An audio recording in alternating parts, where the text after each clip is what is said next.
राम राम मंडळी, मी डॉक्टर अविनाश पाटील. आज ना व्हिडिओ बनवणार मुद्दा असा दादा सोड जी बी आजकालनी नवीन तरुण मंडळी ती दुग्ध व्यवसायामा भरपूर प्रमाणे उतरलेली आणि दुग्ध व्यवसायामा उतरताना त्यासले आर्थिक नियोजन आणि गोठामधलं व्यवस्थापन माहीत नसल्यामुळे त्या आर्थिक नुकसानले मोठ्या प्रमाणात बळी पड राहणार.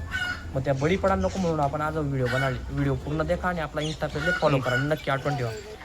दादा सोन, तुम्ही जर लोणी मार्केटने गाय आणि जर तुम्हाला गोठामध्ये जर पहिल्या काही गाई होती एक दोन, तर त्या गाईपासून ही नवी आणेल गायले 2 दिवस तरी बाजूला बांधा आणि 2 दिवस तरी पाणी वेगळं पाजा. कारण की तटून येलमुळे तुमले तिना इतिहास माहीत नाही आहे, तिले लसीकरण होईल शे का नाही व्हायले हाही पण तुमले माहीत नाही. म्हणजे तुमच्याकडे येलवर तिले लाडखुर घटना संसर्ग व्हावाले नको किंवा लंपी आजारनं लक्षण दिसायला नको म्हणून ती गाय 2 दिवस बाजूला बांधा.